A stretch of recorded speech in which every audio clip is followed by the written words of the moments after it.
ओम विष्णवे नमः। मोक्षदा एकादशी व्रत कथा महात्म्य, जो कि मार्गशीर शुक्ल पक्ष की एकादशी कहलाती है। अब चलते हैं कथा में। श्री अर्जुन बोले, हे भगवान, आप तीनों लोकों के स्वामी हैं और सबको सुख देने वाले हैं और जगतपति भी हैं, इसलिए मैं आपको नमस्कार करता हूँ। हे देव, हे भगवान, आप सबके हितैषी हैं, कृपया कर मेरे एक संशय को दूर कीजिए। हे भगवान, मेरे मन में एक संशय है और मार्गशीर्ष मास के शुक्ल पक्ष में जो एकादशी होती है उसका नाम क्या है और उस दिन कौन से देवता की पूजा की जाती है और उसकी विधि क्या है। भगवान, मेरे इन प्रश्नों का विस्तार सहित उत्तर देकर मेरे संदेह को दूर कीजिए और आपकी बड़ी कृपा होगी। और श्री कृष्ण बोले, हे अर्जुन, तुमने अत्यंत उत्तम प्रश्न किया है। आपने क्या है, बहुत सुंदर प्रश्न किया है और इसलिए तुम्हारा यश संसार में फैलेगा। और तुम ध्यान पूर्वक सुनो। मार्गशीर्ष शुक्ल पक्ष की एकादशी अनेकों पापों को नष्ट करने वाली है और यह मोक्षदा के नाम से प्रसिद्ध है, यानी इसका नाम मोक्षदा होगा। और इस दिन श्री दामोदर भगवान की पूजा धूप दीप नैवेद्य आदि से भक्ति पूर्वक पूजन करना चाहिए। हे अर्जुन, अब मैं एक कथा कहता हूँ और इस एकादशी के व्रत के पुण्य के प्रभाव से नरक में गए हुए माता पिता पुत्र आदि को स्वर्ग की प्राप्ति होती है। यानी इस एकादशी को व्रत करते हैं, कोई भी नरक में गया हुआ किसी का माता पिता पुत्र है उनको स्वर्ग की प्राप्ति होती है। और जो तुम ध्यान पूर्वक सुनो। प्राचीन गोकुल नगर में वैखानस नामक का एक राजा राज्य करता था और उसके राज्य में चारों वेदों के ज्ञाता ब्राह्मण रहते थे। और एक रात्रि को स्वप्न में राजा ने अपने पिता को नरक में पड़ा देखा और यह देखकर बड़ा आश्चर्य हुआ। और प्रातःकाल होते ही वह ब्राह्मणों के सामने अपना स्वप्न कथा कहने लगा। हे ब्राह्मणों, रात्रि को मैंने एक स्वप्न देखा और स्वप्न में अपने पिता को नरक में पड़ा देखा और उन्होंने मुझसे कहा कि हे पुत्र, मैं अब नरक भोग रहा हूँ और मेरी यहाँ से मुक्ति कराओ। और जब से मैंने उनके यह वचन सुने हैं तब से मुझे चैन नहीं है। हे ब्राह्मण, मुझे अब राज सुख ऐश्वर्य हाथी घोड़े धन स्त्री पुत्र आदि कुछ भी सुखदायक प्रतीत नहीं होते और अब मैं क्या करूं, मैं कहाँ जाऊं।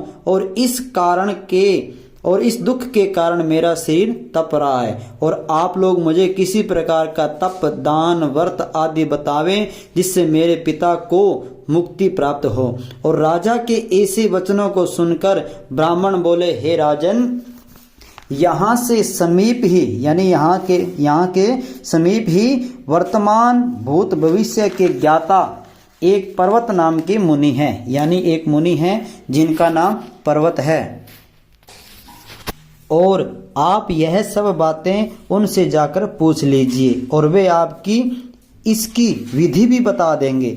राजा ऐसा वचन सुनकर मुनि के आश्रम पर गए और उस आश्रम में अनेकों शांत चित्त योगी और मुनि क्या तपस्या कर रहे थे, साधना कर रहे थे।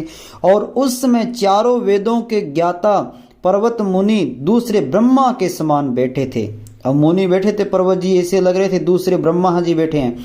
और राजा ने जाकर उनको साष्टांग प्रणाम किया और पर्वत मुनि ने कुशल क्षेम पूछी, यानी पूछा कि और सब ठीक है।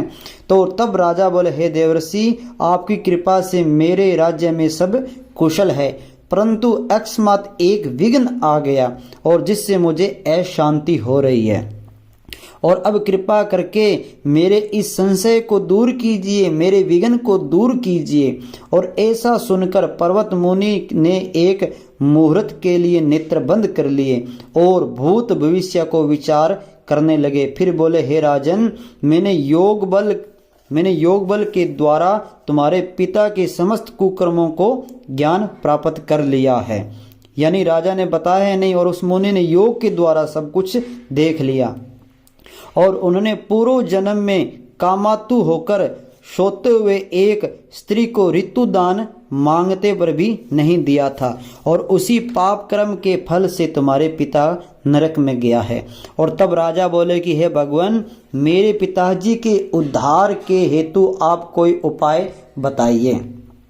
और तब पर्वत मुनि बोले, हे राजन, मार्ग शीर्ष मास के शुक्ल पक्ष में जो एकादशी होती है उस एकादशी का आप उपवास करें, और उस उपवास के पुण्य को अपने पिता का संकल्प करके छोड़ दें, और उस एकादशी के पुण्य के प्रभाव से अवश्य ही तुम्हारे पिता की मुक्ति होगी। और मुनि के वचनों को सुनकर राजा अपने राज्य को आया और कुटुंब सहित, यानी पूरे परिवार पूरे कुटुंब सहित मोक्षदा एकादशी का उपवास किया, और उस उपवास के पुण्य को राजा ने अपने पिता को दे दिया, अर्थात संकल्प छोड़ दिया। और उस पुण्य के प्रभाव से राजा के पिता को मुक्ति मिली, और स्वर्ग में जाते हुए अपने पुत्र से बोले, हे पुत्र, तेरा कल्याण हो, यह कहकर स्वर्ग को चला गया। और मार्गशीर्ष शुक्ल पक्ष की मोक्षदा एकादशी को जो व्रत करते हैं उनके समस्त पाप नष्ट हो जाते हैं और अंत में स्वर्ग लोक को जाते हैं। इस व्रत से बढ़कर मोक्ष देने वाला दूसरा कोई भी व्रत नहीं है। और इस कथा को सुनने व पढ़ने से वाजपेय यज्ञ का फल मिलता है, और यह व्रत मोक्ष देने वाला चिंतामणि के समान है। बोलो विष्णु भगवान की जय हो। श्री नारायण नारायण नारायण।